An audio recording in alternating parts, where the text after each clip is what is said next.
April 24th, 1980. The Iranian desert. A wall of fire lights up the night sky as two aircraft burn on the sand. 8 American servicemen are dead, their bodies scattered across a staging area the Pentagon had codenamed Desert One. Delta Force operators, the most highly trained soldiers America has ever produced, are retreating. Not from enemy fire, not from Iranian Revolutionary Guards. They never even made it to Tehran. They are retreating from mechanical failure, dust storms, and a command structure so broken that nobody was actually in charge.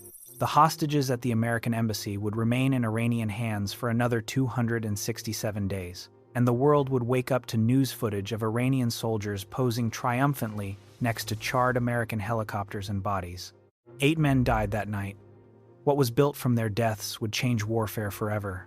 To understand how badly Operation Eagle Claw failed, you need to understand what the mission required. 53 American diplomats had been held hostage at the U.S. Embassy in Tehran since November 4, 1979.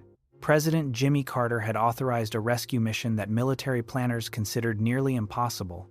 The plan called for 8 RH-5 3DC Stallion helicopters to launch from the aircraft carrier USS Nimitz, fly 600 miles through Iranian airspace at night, and land at a remote staging area in the Dashti Kavir Salt Desert. From there, Delta Force operators under Colonel Charlie Beckwith would board the helicopters, fly to a hidden location outside Tehran, assault the embassy, extract the hostages, and escape before the Iranian military could respond. The operation required flawless coordination between Army, Navy, Air Force, and Marine Corps assets. And here was the fundamental problem that would kill 8 men and doom the mission. There was no unified command. Each service branch insisted on controlling its own assets. The Navy controlled the helicopters, the Air Force controlled the transport planes, the Army controlled the ground force, the Marines provided the helicopter pilots, and nobody had clear authority over the entire operation. Colonel Beckwith commanded Delta Force. But he did not command the helicopters carrying his men. He did not command the C-130 tankers that would refuel them. He was a passenger in an operation that had been designed by committee. The failure began before the helicopters even reached Iranian airspace. 600 miles of flight through total darkness and radio silence. No GPS, no satellite navigation. The pilots were flying on instruments through one of the most desolate regions on Earth. Then the dust storms hit. The haboob, a suspended dust phenomenon unique to that desert that reduces visibility to zero and clogs engines with microsite particles. The helicopter pilots had never trained for these conditions. Nobody had told them these conditions existed. Helicopter 6 lost a rotor blade indicator and turned back. Helicopter 5 lost its gyroscope and navigation system. The pilot became disoriented in the dust cloud and also turned back. Helicopter 2 developed hydraulic problems but pressed on. By the time the remaining helicopters reached Desert 1, only 6 of the original 8 had made it, and one of those 6 had a deteriorating hydraulic system that made it unflyable. 5 operational helicopters. The mission required a minimum of 6. Colonel Beckwith stood in the Iranian desert with over 100 of the most capable soldiers on the planet and made the call that would haunt him for the rest of his life. Abort. The mission was over before a single shot had been fired, before a single Delta operator had set foot in Tehran. The most ambitious rescue operation in American military history had been defeated by dust, mechanical failure, and bureaucratic command structures. But the worst was still coming. During the withdrawal, one of the helicopters needed to reposition. In the darkness and confusion, the pilot lifted off and flew directly into a parked C-130 tanker aircraft. The collision was catastrophic. Both aircraft erupted in flames. 8 servicemen died instantly or burned to death in the wreckage. 4 more suffered severe burns. And as the surviving forces evacuated, they left behind not just the burning aircraft and the bodies of their comrades, but classified mission plans, intelligence documents, and maps of the entire operation. Iranian television broadcast the wreckage for days. Revolutionary Guards posed with American dog tags. Ayatollah Khomeini called it divine intervention. The American military had suffered its most humiliating defeat since Vietnam, and it had happened without the enemy firing a single shot.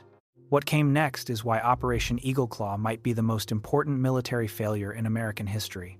Charlie Beckwith was furious.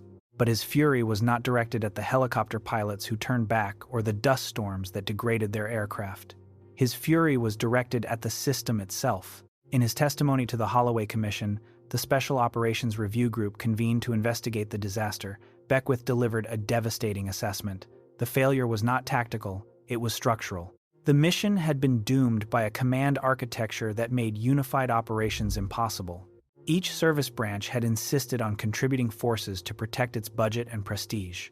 The result was a mission commanded by nobody.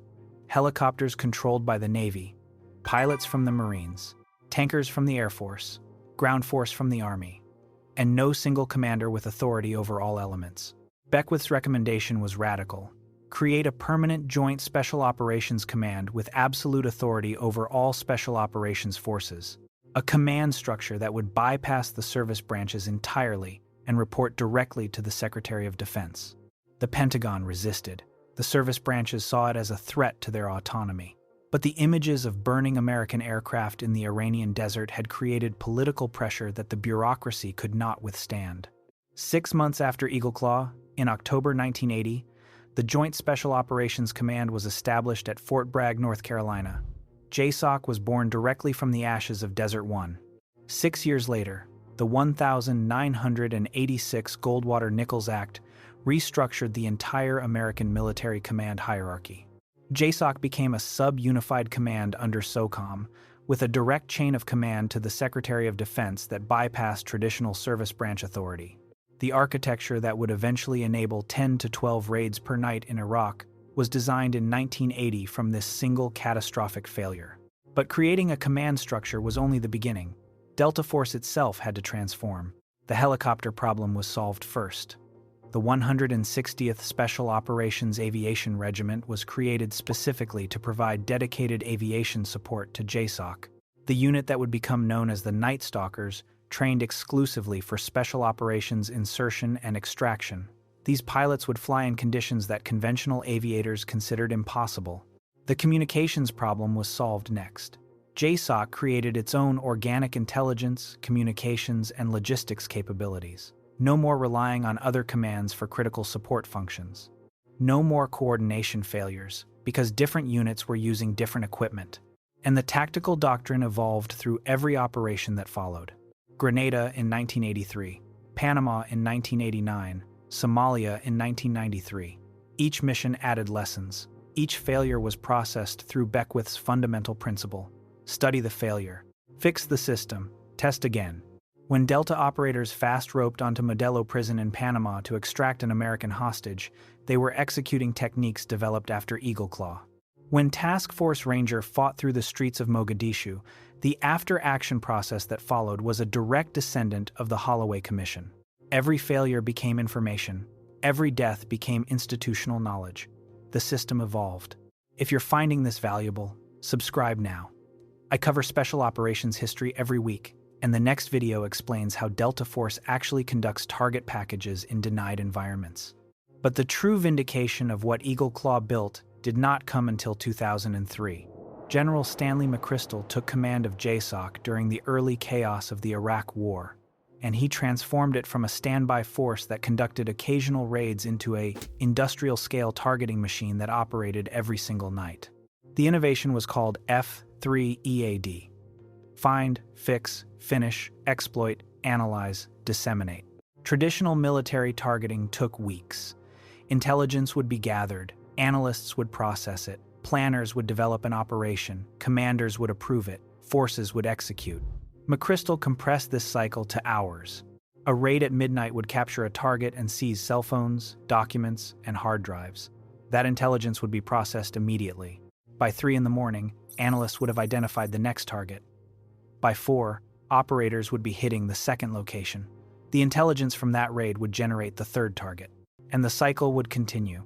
At peak tempo in 2006, JSOC conducted 10 to 12 raids per night across Iraq. Al-Qaeda in Iraq could not replace leadership faster than Delta Force and SEAL Team 6 could remove it. This was only possible because of the command architecture designed after Eagle Claw. Unified command meant no coordination delays. Organic aviation meant helicopters were always available. Integrated intelligence meant analysts worked in the same buildings as operators. The entire system had been designed to eliminate exactly the kind of failures that killed 8 men in the Iranian desert. By 2006, the machine that Eagle Claw built had become the most effective military organization on Earth. There is a memorial at Fort Liberty, North Carolina. 8 names carved in stone. The men who died at Desert 1 on April 24, 1980. Every JSOC operator who has served in the decades since knows those names, not because they are required to, because those 8 deaths purchased the institutional architecture that has defined American special operations for 45 years. Charlie Beckwith did not live to see what JSOC became. He died in 1994, but his principle survived him. Treat every failure as information, study it without ego, fix the system, test again. Delta Force in 2026 is not the same organization that retreated from the Iranian desert. It is the direct evolutionary product of that failure.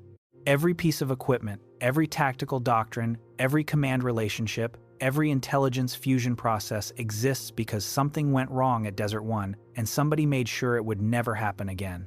8 men died in the worst day in Delta Force history. What was built from their deaths created the most dangerous unit the world has ever seen.